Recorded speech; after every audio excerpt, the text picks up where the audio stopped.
Convidamos agora o Dr. Vicente Pessoa Júnior, médico infectologista pelo Instituto Emílio Ribas, São Paulo, atual vice-presidente da AME Goiânia, para a palestra, usando a sua imunidade a seu favor.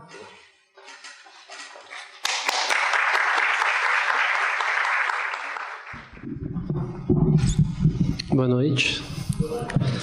Bom, eu gostaria de começar agradecendo também a equipe do Segal, sem a qual esse evento não teria acontecido da maneira como está acontecendo. E também pegando as palavras do Jorge, para dizer que foi exatamente aqui nesse evento que ele citou, com a presença da doutora Marlene, de todos, que eu fiz a minha primeira palestra em Goiânia, na Associação Médico Espírita. Já se vão alguns anos, né? E de lá para cá muita coisa aconteceu. Passamos pelo Mednesp, sobrevivemos ao Mednesp e aqui estamos, né? Então sejam todos muito bem-vindos e nós vamos falar um pouquinho de imunidade e sua relação com a parte espiritual, fugindo um pouco do tema da jornada, do tema central, dos palestrantes que vão predominar, que são os palestrantes da área neurológica, né, da neurofisiologia. Então, esse é o Dr. Emílio Ribas, cujo nome está no Instituto de Infectologia Emílio Ribas, em São Paulo, que é o maior e o melhor hospital de infectologia da América Latina. Dr. Emílio Ribas, no século passado, foi um grande médico que o nosso país teve, que iniciou o trabalho de combate à febre amarela em São Paulo. E ele fez experimentos mostrando que a transmissão da febre amarela não era de pessoa a pessoa, e sim através de um vetor, que é o mosquito, que todos nós conhecemos muito bem hoje em dia, né? Que é um mosquito muito bem sucedido do ponto de vista evolutivo, que é o Aedes aegypti.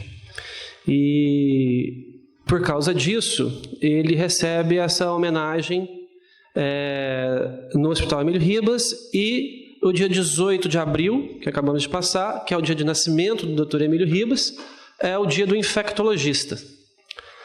E ele falou essa frase que está numa lápide na porta do hospital: há um universo de mistérios à nossa volta e me anima a possibilidade da surpresa. Isso no século passado, quando os micro-organismos ainda estavam recém-descobertos e suas relações com o corpo humano também. E é exatamente sobre alguns desses mistérios e dessas surpresas que nós vamos falar hoje, quando nós vamos discutir um pouco sobre o sistema imunológico e suas relações com os micro-organismos e aonde que o espírito entra nessa relação. Então, o nosso sistema imunológico, ele é um conjunto orquestrado de células que trabalham em conjunto com um fim específico: nos proteger de invasores microbianos, de micróbios. Do ponto de vista didático, ele é dividido em dois grandes braços, né? O sistema imune inato, que nós chamamos de inato, e o sistema imune específico ou adaptativo. O sistema imune inato, como o nome diz, ele é inato. Ele é natural de todas as espécies de seres vivos. Então, todos os seres vivos pluricelulares, eles têm um sistema imune inato. Até a ameba, que é um ser unicelular, ela por si só é um sistema inato, porque ela fagocita e faz lise de substâncias menores do que ela para sua nutrição, para sua defesa e etc. Então, todas as pessoas, todos os seres vivos, desde as classes mais simples, tem o sistema imune inato. Já o sistema imune adaptativo, ele é um sistema imune muito mais sofisticado, né? Muito mais rico, muito mais complexo, muito mais elegante, e ele trabalha de forma a combater organismos que o sistema imune inato não consegue combater. Predominantemente organismos que estão no meio intracelular, que invadem as células e se escondem dentro das células. Obviamente que essa divisão ela é absolutamente didática, porque, como nós vamos ver, os dois trabalham confluindo em conjunto. Então, quando você acorda de madrugada para tomar água, esquece de acender a luz e você vai para a cozinha e você chuta aquela quina, né, que esse órgão que nós temos, o dedão, a função dele é chutar quinas. E um pequeno pedaço da sua mesa entra no seu dedo, carregando milhares de micro-organismos. E aí fica assim, vermelho, quente, inchado e dolorido. Por quê? Porque você tem um sistema imune inato. É isso que ele faz para você. O seu sistema imune inato, que reconhece qualquer invasor, faz o seu dedo ficar dessa maneira. E a grande célula que representa o sistema imune inato, que nós vamos conhecer agora, é o grande e famoso macrófago. Se você é uma bactéria que está naquele pedaço de madeira que entrou no dedo, tudo que você não quer encontrar na sua frente é um macrófago, porque ele vai comer você. Ele vai te engolir, vai te devorar, e nós vemos aqui em diferentes imagens a bactéria recebendo, através de um mecanismo complexo de quimiotaxia, um pseudópode, uma mão que o macrófago lança até ela para devorá-lo. E ele é guloso, tá? Então ele é capaz de ingerir várias bactérias de uma vez. E ele faz isso sozinho, sem a ajuda de ninguém, sem conversar com ninguém. É a função dele. Ele vai lá, o nosso soldado raso, engole aquela bactéria. E ao engolir a bactéria, talvez se apagasse essa luz ficasse melhor. Tem jeito? Ao engolir a bactéria, ele a envolve numa unidade dentro da sua célula, que nós chamamos de lisossomo, e digere essa bactéria. Ele libera enzimas tão poderosas que, se não houvesse aquela membrana interna ali dentro daquela bolinha lá de dentro, essas enzimas iam destruir o próprio macrófago. Então, não tem bactéria que consegue escapar disso daí. Tá? E de onde vem o macrófago? Né? Ele está lá no tecido, está lá no seu dedo, está lá no seu pulmão, está lá no músculo cardíaco, no músculo esquelético. Mas de onde que ele vem? Então, todas as células sanguíneas, elas vêm da medula óssea, que é a nossa grande fábrica de sangue. Né? Tem um apontador? Um apontador? Tem? Não. O macrófago vem da nossa medula óssea. Lá na nossa medula óssea, tem uma célula que nós chamamos de célula pluripotente, ou célula-tronco. Né? Essa célula, ela se reproduz, que é aquela primeira célula ali redonda, que a setinha lilás está puxando ali.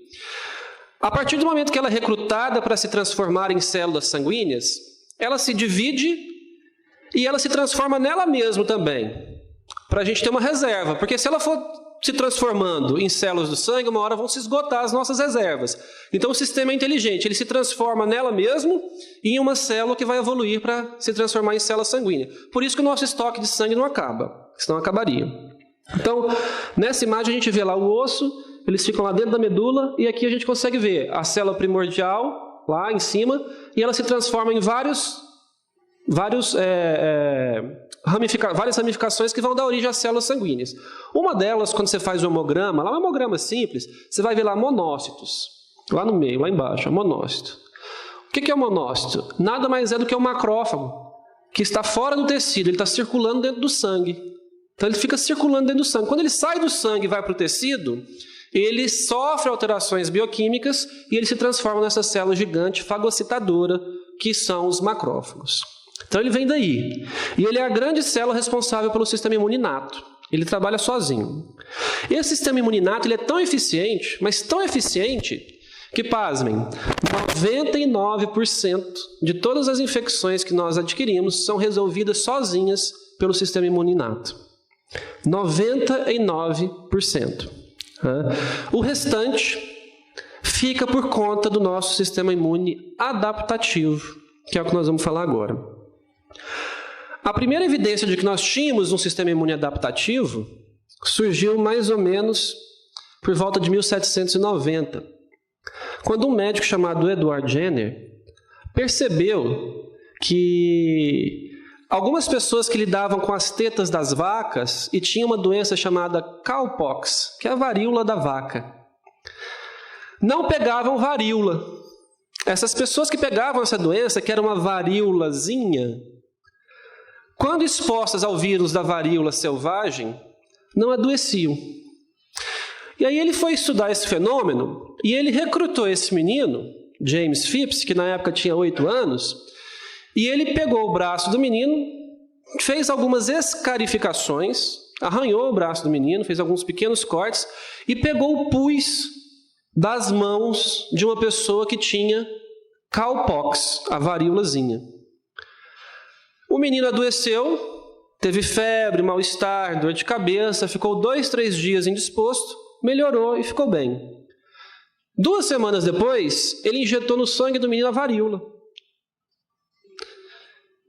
E o menino não morreu. Não pegou varíola. E ele injetou no menino 18 vezes varíola. E o menino não morreu e não pegou varíola.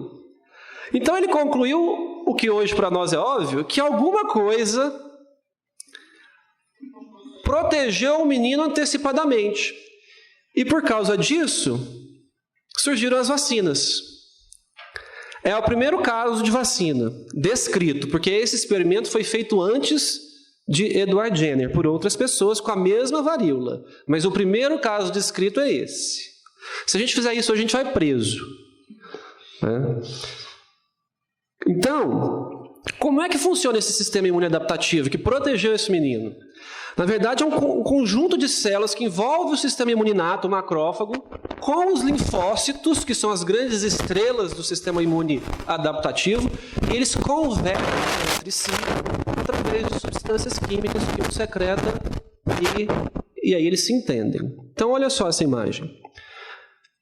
O macrófago está ali, fagocitou uma bactéria, triturou a bactéria no seu interior, e ele chega na membrana e coloca um pedacinho da bactéria na membrana. E ele apresenta esse pedacinho da bactéria para o linfócito tipo T. Olha lá, o linfócito tipo T roxo. Ao tomar conhecimento desse linfócito, desse pedacinho de bactéria na membrana do macrófago, o linfócito do tipo T, ele se excita, ele se empolga. Ele sofre alterações e ele vai atuar, vai fazer o que ele foi programado para fazer, que nós vamos ver nessa imagem agora. Então, olha lá. O macrófago lá em cima, o APC é o macrófago, ele apresenta um pedacinho da bactéria, ou do vírus, ou de qualquer outro micro-organismo, para o linfócito T. E aí esse linfócito T, olha só que legal o que acontece. Ele se divide nele mesmo. E essa divisão ele guarda no organismo. Para quê? Para a gente ter uma coisa que chama-se memória imunológica. Então essas células ali, ó, de memória, elas vão ficar com você para sempre. Elas não vão combater nada naquele momento. Elas vão ficar no banco de reserva. Por quê? Lá na frente, se você for exposto de novo àquele agente, você não adoece. Você não adoece. Por isso que a gente só tem as doenças uma vez. E por isso que vacina funciona. Porque na vacina você dá esses fragmentos na injeção. E o macrófago vai lá, engole os fragmentos e apresenta para os linfócitos e você produz os anticorpos. Tá? Então, por isso que a gente não adoece, porque nós temos essas células de memória, graças a Deus. Tá? Porque senão seria um caos. Além disso, olha lá, por isso que a gente só tem as doenças uma vez e é assim que as vacinas funcionam. Além disso, esse linfócito do tipo T, que foi ativado, ele ativa os linfócitos do tipo B. E esses do tipo B são os que produzem os anticorpos. Então, linfócito B, de bom, produz anticorpo. Linfócito T vira célula de memória e do lado de lá, ó, ele também se transforma no linfócito killer, que é assassino, que mata células que estão infectadas, mata células tumorais, e ele ativa outras células de defesa chamadas neutrófilos também. Então, esse é o sistema imune adaptativo. Tá? Não é tão difícil, parece, mas não é. Obviamente que isso é um resumo do resumo, do resumo, do resumo. O macrófago ele pode também ativar direto o linfócito B, de bom, que produz anticorpos. Quando o linfócito B é ativado, ele se transforma numa célula chamada plasmócito, que produz esses anticorpos aí, que são essas estruturas em forma de Y, que atingem as bactérias. Então, o anticorpo gruda lá na parede da bactéria e aquilo ali marca a bactéria, ela está marcada para morrer. Tá? Alguns anticorpos furam a parede da bactéria, causam lise e ela morre. Outros grudam na bactéria e ela fica marcada para morrer. Onde ela passar e tiver um macrófago, acabou. O anticorpo aumenta o apetite do macrófago. Tá? Então, esse é o sistema imune adaptativo e a sua relação com o sistema imune inato. Eles conversam, é uma coisa só. A divisão é puramente didática. Agora eu vou aprofundar um pouco mais. Tá? Então, um pouco de atenção, porque isso tem tudo a ver com a nossa conclusão. Aquele linfócito inicial que foi ativado, o linfócito T, helper, ou que a gente traduz em português T auxiliar, ele pode ser de dois tipos. Então, quando ele está lá quietinho, a gente chama ele de TH0. Quando ele é ativado, ele pode ser ativado numa forma que nós chamamos de TH1 ou uma forma chamada de TH2. Quando nós ativamos, quando a sua resposta ela é TH1, nós chamamos que é uma resposta celular. Então, o que vai acontecer? TH1 vai ativar a parte de K. Ele vai predominar a produção de células assassinas e de neutrófilos e macrófagos, quando é TH1. Quando é TH2, o predomínio da resposta vai ser as células B, que vão produzir anticorpos. Uma pessoa normal tem um equilíbrio entre isso, nas respostas imunológicas. Para combater algumas doenças, nós precisamos responder TH1. Porque se você não responde TH1, a doença vai se disseminar e vai ter a forma grave. Para outras doenças, é interessante que nós respondamos da maneira TH2, porque é melhor para combatê-las. O problema é quando nós respondemos trocado. E isso tem tudo a ver com o nosso tema. Então, olha só. Na parte de cima, nós vemos imagens de uma doença chamada paracoccidioidomicose. É um fungo. Mas serve igualzinho para tuberculose, para hanseníase e para outros fungos, por exemplo. Então, nós vemos na parte de lá da imagem um granuloma de fungo. O que é aquilo? No meio tem um fungo e ao redor tem algumas células de defesa. Olha a arquitetura lá do tecido. Está tudo espalhado, não tem uma forma certa. Nós chamamos aquilo de um granuloma frouxo. Porque é isso mesmo, é frouxo. Tá? Frouxo, sem potência, sem força. Para essa doença, nós precisamos responder TH1. E o granuloma frouxo, ele é o sinal de TH2, está errado, é frouxo. Então, olha ali o que acontece na tomografia. Nós vemos fungo dominando o fígado e o baço, a doença está disseminada, a doença grave, paracoccidioidomicose juvenil, grave, risco de vida imediato. Na parte de baixo, a pessoa fez a resposta TH1, a resposta correta, adequada. Olha a diferença do granuloma. Os fungos ficam lá no meio e as células de defesa, os linfócitos ativados e os macrófagos e os neutrófilos bloqueiam aquilo, faz um granuloma firme. E a doença fica confinada ao pulmão. Não é uma forma grave. Quase todos sobrevivem. Então foi uma resposta imunológica adequada. Agora, por que um respondeu TH1 e o outro respondeu TH2? Se o sistema imunológico é igual, nós todos temos as mesmas células, o fungo é o mesmo. Por que isso acontece? A resposta está nessa imagem. Quem somos? O que pensamos? o que fazemos. Obviamente que há explicação científica, porque o gene tal, não sei o quê, porque o linfócito tal ativa isso que vocês viram ali atrás, e etc. Por isso que é TH1. Tá certo. Essa é a resposta fisiológica, a explicação fisiológica. Mas por trás disso tudo estão as nossas emoções, que têm uma relação íntima com o nosso sistema imunológico. E as nossas emoções nada mais são do que quem nós somos, do que pensamos, como reagimos. E isso tem ação direta nas nossas células imunológicas.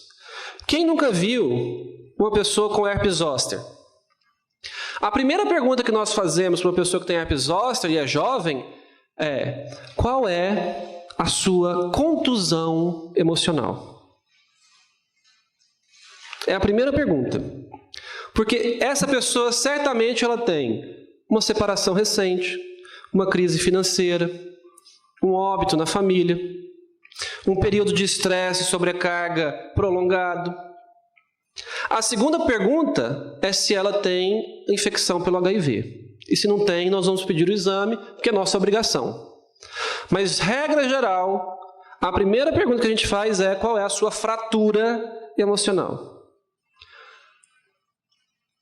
Quem também não conhece a história de um casal que ficou 70 anos casado e um deles infarta e desencarna? 2 semanas depois, o outro morre. Quem nunca viu isso? Por quê? Porque a tristeza, a saudade, a angústia tem íntima relação com a atuação das nossas células imunológicas. Então, todos nós conhecemos uma história assim. Eu me lembro na faculdade, eu estava numa praça, eu fiz faculdade em uma cidade do interior, a praça central tem sempre um Banco do Brasil, a igreja, um banco, uma árvore. Eu estava lá debaixo do banco na árvore, comendo um saquinho de pipoca, e veio um senhor com uma bengala, um bonezinho do Chico Xavier, veio subindo, chorando e despineiko. E ele sentou do meu lado, perguntou se podia sentar do meu lado, falei que podia, perguntei o que tinha acontecido. A esposa dele tinha falecido há 2 semanas. E ele tinha 88 anos de idade. Então, todos nós conhecemos uma história assim, né? Então, eu peço desculpas porque o próximo slide está em inglês, mas é isso mesmo. Costumava ser um dogma que a mente, o cérebro, estava separado do nosso sistema imunológico, que havia um escudo, uma proteção separando os dois. Mas não é assim que funciona de maneira nenhuma. Tá? Acontece que o cérebro, ele direciona e conduz e coordena diretamente o nosso sistema imune, mandando comandos que controlam a resposta inflamatória. Controlam a resposta inflamatória. Tá? E nós vemos isso em inúmeras publicações. Trouxe só uma aqui, por exemplo, a doutora Candace Pert, que se descreve no livro Moléculas da Emoção, essa relação, essa tríade do sistema nervoso com o sistema endócrino com o sistema imunológico, um atuando sobre o outro. É uma das maneiras pelas quais o espírito consegue atuar no sistema imunológico, através do eixo hipotálamo-hipófise, que são as glândulas endócrinas do corpo, que liberam secreções, hormônios que vão atuar nas glândulas periféricas e que têm relação íntima com as nossas células de defesa. Uma outra maneira é através do sistema nervoso simpático e parasimpático, que é uma maneira mais rápida. O sistema endócrino ele é um pouco mais lento. Então, o sistema nervoso simpático e parasimpático, ele também libera neurotransmissores que atuam nas células de defesa, ativando-as ou inibindo-as, de acordo com o nosso comando. E a terceira maneira, que é a mais rápida de todas, é a que a física quântica descreve como não local. Quem não está acostumado com os princípios da física quântica, quando alguma coisa atua de maneira não local, significa que é uma resposta imediata, mas é imediata mesmo, é instantânea, não é 0,00001 segundo, não. Isso não é imediato, não é instantâneo. Instantâneo é instantâneo.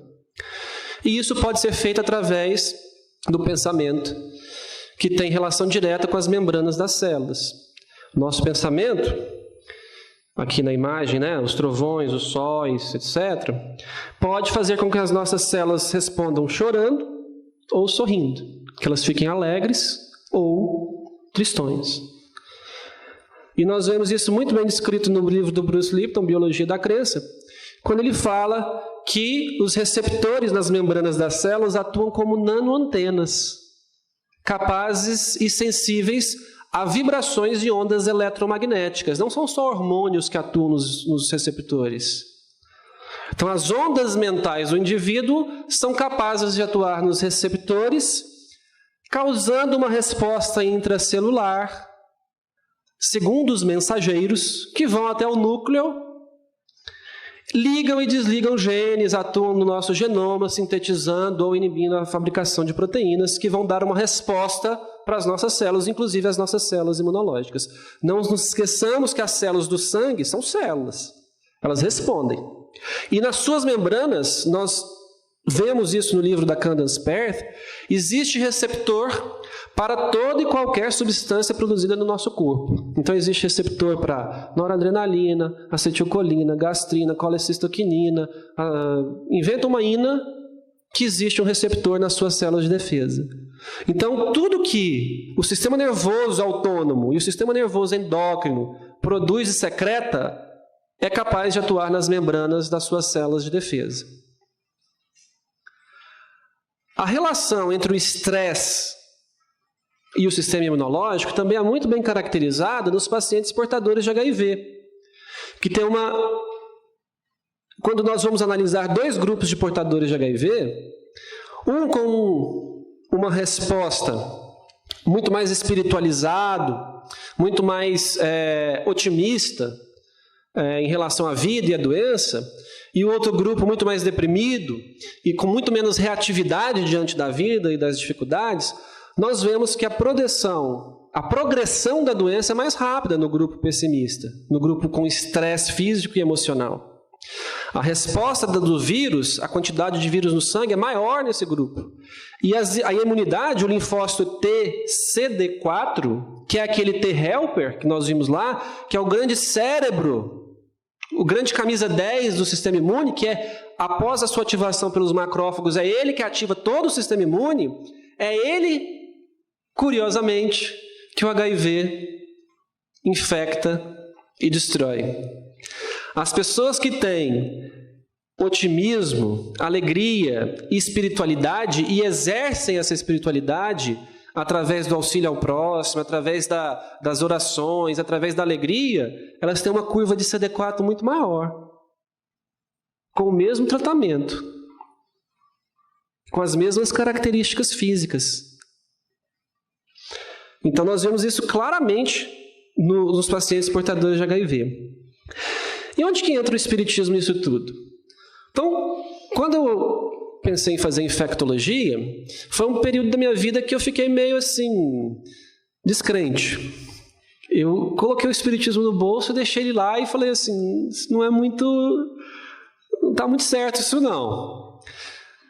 Por quê? Porque eu entendia que o que tem a ver o meu espírito com o vírus da gripe que entrou no meu nariz. Eu peguei a gripe porque o vírus entrou no meu nariz. Não tem nada a ver com o meu espírito. Se o vírus não entrar no meu nariz, eu não pego a gripe. Ou qualquer outro patógeno. Mas tem. Hoje eu estou convencido que tem. Tem tudo a ver. Então, no capítulo 19, da segunda parte do livro Evolução em Dois Mundos, onde nós temos o título Predisposições Mórbidas, olha só o que o André Luiz fala. De modo geral, a etiologia das moléstias perduráveis que afligem o corpo físico e o dilaceram, guardam no corpo espiritual suas causas profundas. Então, de modo geral, qualquer moléstia guarda no corpo espiritual suas causas profundas. A recordação de qualquer falta grave do nosso passado cria uma zona de remorso perispiritual, que ele coloca entre aspas, em torno da qual o pensamento passa a enovelar-se em circuito fechado sobre si mesmo. Então fica aquela onda de remorso no perispírito. Isso no capítulo 19. No capítulo 20, cujo título é Invasão Microbiana, o André Luiz escreve assim: excetuado quadros infecciosos pelos quais se responsabiliza a ausência de higiene, porque tem isso também, né? Tem que cuidar do corpo.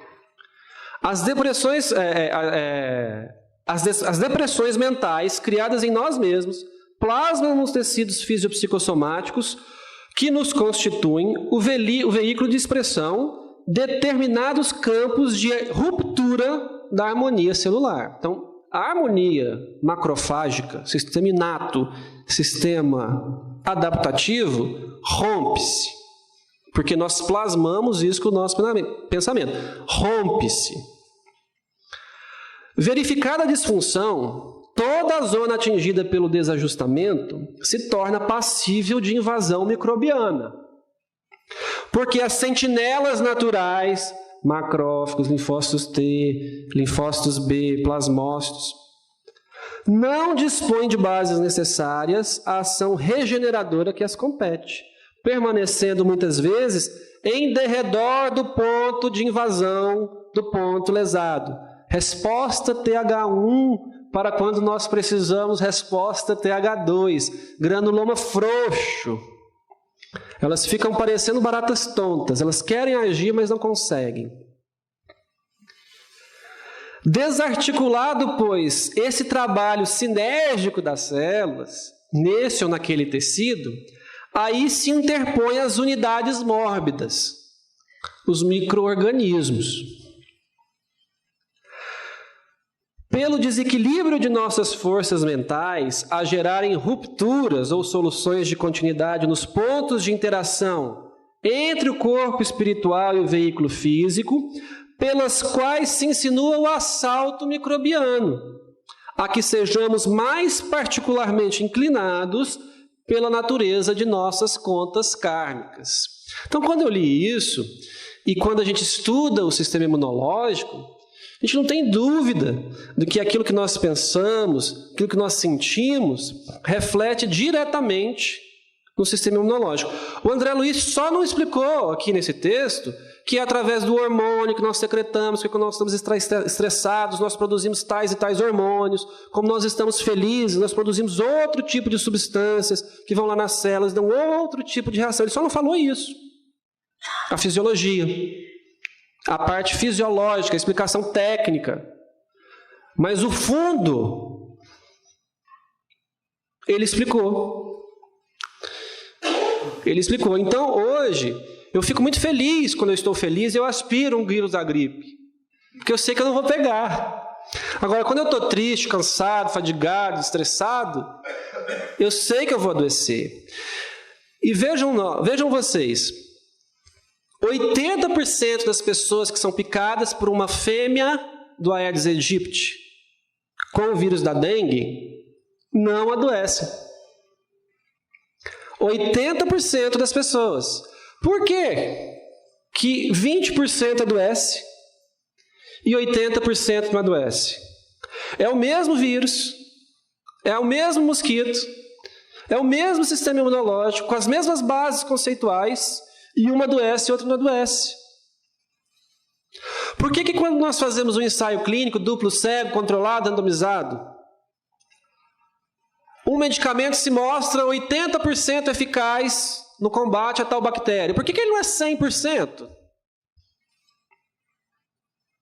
Por que tem essas respostas diferentes? Então, o André Luiz, ele conclui de novo, no Evoluções em Dois Mundos, que o amparo aos outros cria amparo a nós próprios. Motivo, porque os princípios de Jesus, desterrando de nós a animalidade, o orgulho, a vaidade, a cobiça, a crueldade, a avareza, e nos exortando à simplicidade e à humildade, à fraternidade sem limites e ao perdão incondicional, estabelecem em nós a imunologia perfeita. Quer mais alguma coisa? A imunologia perfeita. Olha a palavra que ele usa. A imunologia perfeita. É por isso que eu gosto muito desses 3 próximos slides, que já encerrando. O primeiro deles foi uma frase dita por Albert Schweitzer, que é um médico alemão, e que ganhou o Prêmio Nobel da Paz, não foi da Medicina, em 1952. E ele disse o seguinte: cada paciente leva o seu próprio médico dentro de si. Esse paciente nos procura sem saber essa verdade. O melhor que fazemos é dar ao médico que reside dentro de cada paciente a chance de trabalhar. E aí vem a função do médico, né? Que é explícita nesse aforisma da Idade Média. Quando o doente é mais forte que a doença, o médico não precisa fazer nada. Quando a doença é mais forte que o doente, não adianta o médico fazer nada. Mas quando as forças do doente e da doença se equivalem, é a atuação do médico decisiva para pender a balança para o lado do doente ou da doença. Por isso que os profissionais de saúde devem intervir de forma positiva nas doenças dos nossos pacientes, estimulando ao que Jesus nos ensinou, a prática do bem, a tirar de nós a animalidade, o orgulho, a vaidade, o incentivo à prática de trabalhos voluntários, por que não? Né? E é por isso tudo, por nós não conseguirmos fazer isso por nós mesmos, por nós precisarmos da ajuda de alguém para nos dar um toque, ou por estarmos num planeta de provas e expiações, que é característico do nível espiritual em que nós nos encontramos, que Emmanuel fala a seguinte frase no livro Consolador, na pergunta 97. O homem deve mobilizar todos os recursos ao seu alcance em favor do seu equilíbrio orgânico. Por muito tempo ainda, por tudo isso, por nós sermos avaros, orgulhosos, invejosos e vaidosos, e não entendermos o que Jesus falou há 2000 anos atrás, por muito tempo ainda, nós não poderemos prescindir da contribuição do clínico, do cirurgião, do farmacêutico, que são missionários do bem coletivo, porque também devem muito. O homem tratará da saúde do corpo, até que aprenda a preservá-lo e defendê-lo, conservando a preciosa saúde da sua alma. Não adianta, no nível em que nós nos encontramos, nos dedicarmos apenas ao tratamento espiritual, que nós não vamos conseguir. Nem Chico Xavier conseguiu.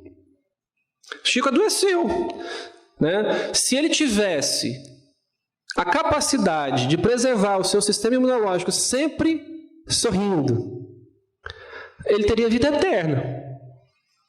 Mas por que ele não teve? Porque é gente.